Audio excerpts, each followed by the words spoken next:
ओम भूर्भुवस्सुः ओम भूर्भुवस्सुः ओम भूर्भुवस्सुः ओम भूर्भुवस्सुः।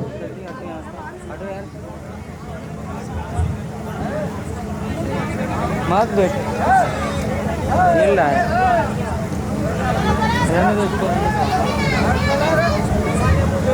ओम भूर्भुवस्सुः ओम भूर्भुवस्सुः ओम भूर्भुवस्सुः ओम भूर्भुवस्सुः ओम भूर्भुवस्सुः ओम भूर्भुवस्सुः ओम भूर्भुवस्सुः।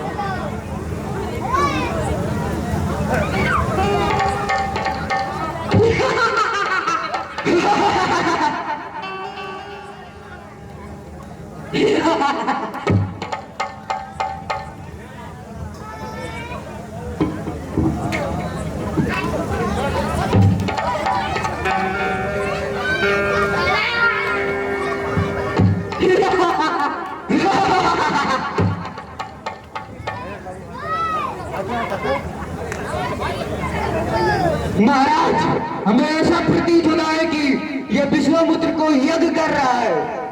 हमें यह यज्ञ सफल होने से पहले हमें यह यज्ञ भंग कर देना चाहिए।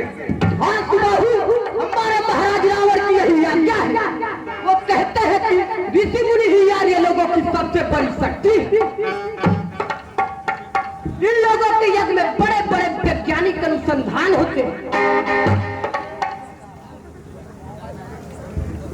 और इन्हीं शक्तियों से आर्य लोगों हमारी मायावी शक्तियों का मुकाबला करते हैं। चलो सुबाहु, लेकिन सुनो, ज्यादा पास मत जाना। ठीक है महाराज। इनके पास बहुत बड़ी योग शक्ति होती है, वे हमें भस्म कर देंगे।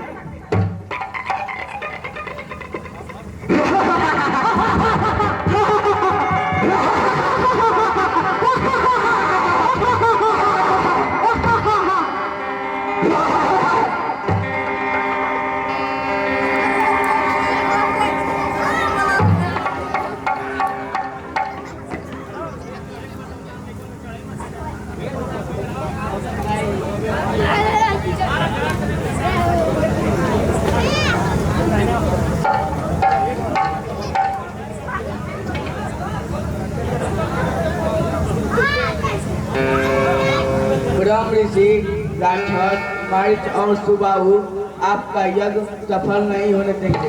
प्रभु, आप उन्हें श्राप देकर भस्म क्यों नहीं कर देते हैं?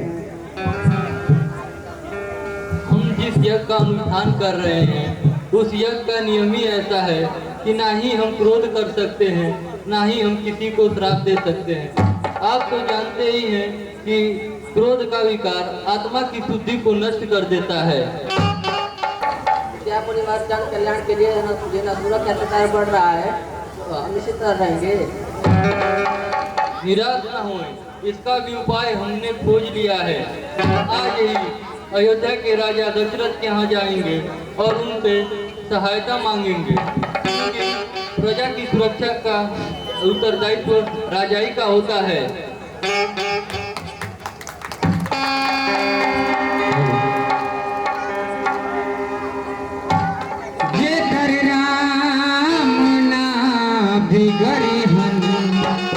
ओ कर लोग का भिखारी।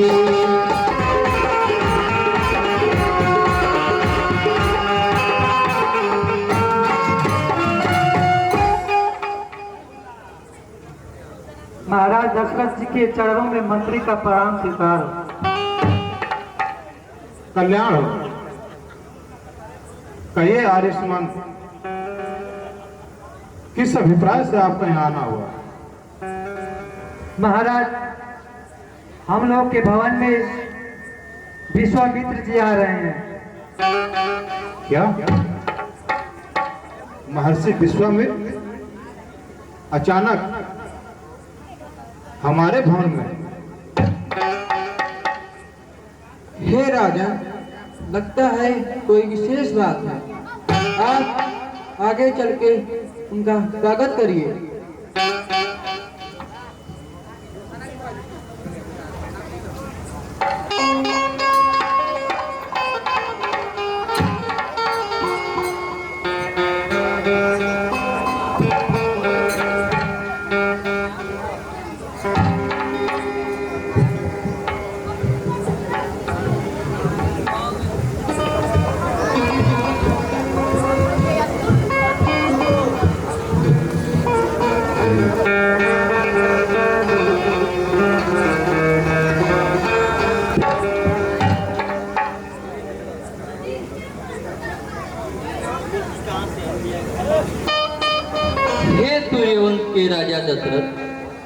आपके साम्राज्य में सब कुशल मंगल तो है ना?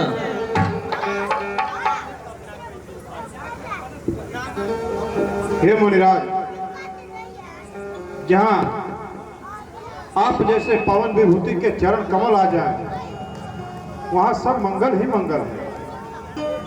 हे मुनिराज, कहिए किस कारण से आपका हमारे यहाँ पधारना हुआ? आज्ञा कीजिए। हे अयोध्यापति, तुम्हारे शिष्यता और विनम्रता देखकर हमें विश्वास हो गया कि हम जिस कार्य से आए हैं वह अवश्य पूर्ण होगा। तपस्वी ऋषि मुनि की सेवा करने के लिए रघुकुल का बच्चा बचन है। आप यहाँ आने का कारण बताइए। धन्य हो रघुकुल शिरोमणि, इस पृथ्वी पर दूसरे के मुख से ऐसे उदार वचन सुनना असंभव है, और वो भी क्यों ना। आपको महाराज ऋषि वशिष्ठ के उपदेश जो प्राप्त है, हमारे हृदय में जो बात है, हम जिस कार्य से आए हैं वह कार्य पूर्ण करें। हे मुनिराज, बस आपकी आज्ञा मात्र की ही देर है। हे राजा, तपोवन में दिन प्रतिदिन असुरों की उत्पात बढ़ता ही जा रहा है।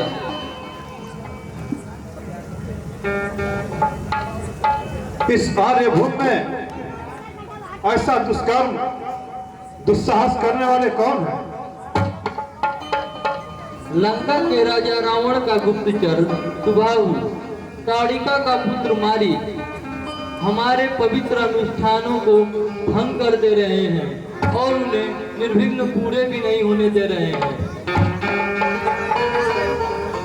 हे मुनिराज, आप निश्चिंत हो। अयोध्या की पूरी सेना आपकी सेवा में तैनात कर दी जाएगी। नहीं राजा, यदि हम सेना का उपाय करते हैं तो अयोध्या के भूमि पर राक्षसी सेना भी अपना सेना का संगठन करेंगे, जिसके लिए हमारे पास उपयुक्त समय नहीं है। हमें तो केवल राम को दे दे, हमारा उपाय वही है। क्या? राम को? नहीं नहीं प्रभु, नहीं। हे मुनिराज, हमें चौथे पर्व पुत्रों की प्राप्ति हुई है। राम तो असुरों के दाव पेच छल कपट को भी नहीं जानता। हे मुनिराज, आप मुझे आज्ञा दीजिए, जब तक मेरे शरीर में प्राण रहेगा मैं अपने प्रकर्मी सेना के साथ आगे रहकर आपके यज्ञ की रक्षा करूंगा। मैं आपके अनुष्ठान पर आंच नहीं आने दूंगा। हे मुनिराज, राम तो अभी अबोध बालक है। बस राजन बस, धर्म और आदर्श की बात करना और बात है और उसे निभाना और बात है। तुम्हारे पूर्वजों ने धर्म और वचन के लिए क्या कुछ नहीं किया।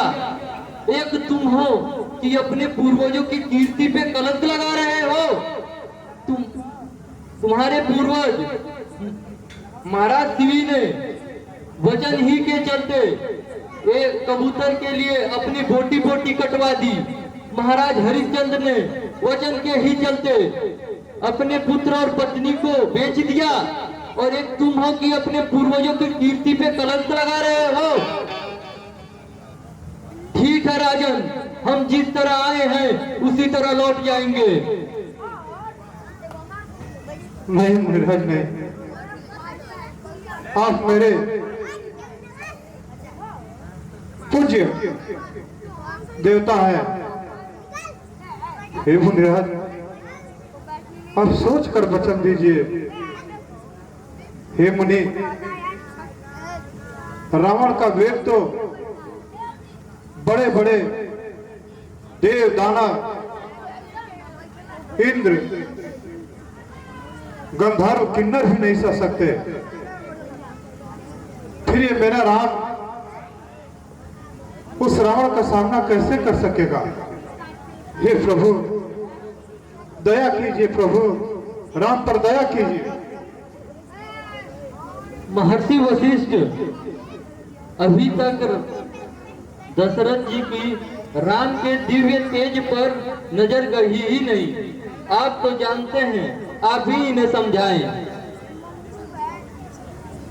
हे राजन, आप राम को जाने दीजिए, ये सब जगत के कल्याण के लिए हो रहा है। संभव हो इसी में सबका कल्याण हो। आप गुरुजनों का आज्ञा शिरोधार्य करता। हे आर्यसुमंत, राम को इस राज्यसभा में बुलाया जाए। जैसी आज्ञा महाराज।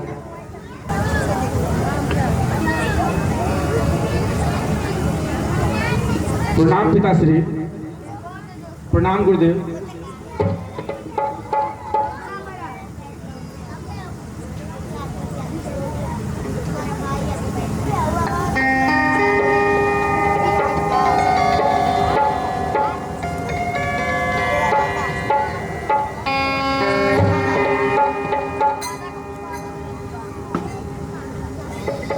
हे मुनिराज, राम के साथ लक्ष्मण भी जाएगा, क्योंकि ये दोनों भाई आज तक कभी अलग नहीं हुए। हे राम, हे लक्ष्मण, आज से महर्षि विश्वामित्र ही तुम्हारे माता पिता के समान है। अतः इनके आज्ञा का पालन ही तुम दोनों भाइयों का प्रथम कर्तव्य होगा। लो हाथ नाथ इनको अपने, लो हाथ नाथ इनको अपने, दोनों मम प्राण से प्यारे हैं।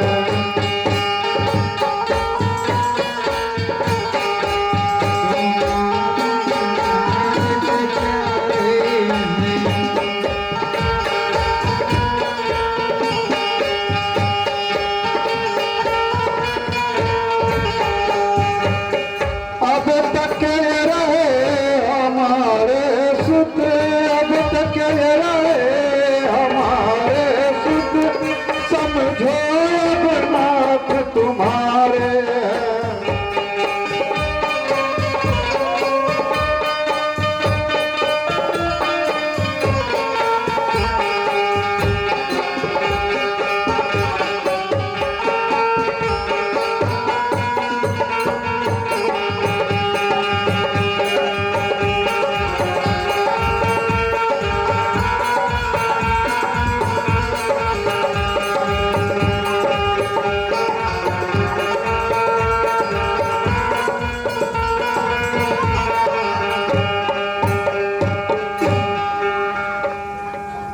हे मुनिराज, अब मैं राम और लक्ष्मण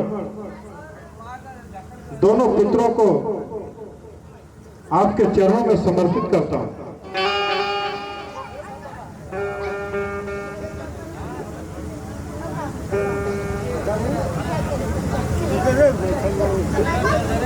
Thank you.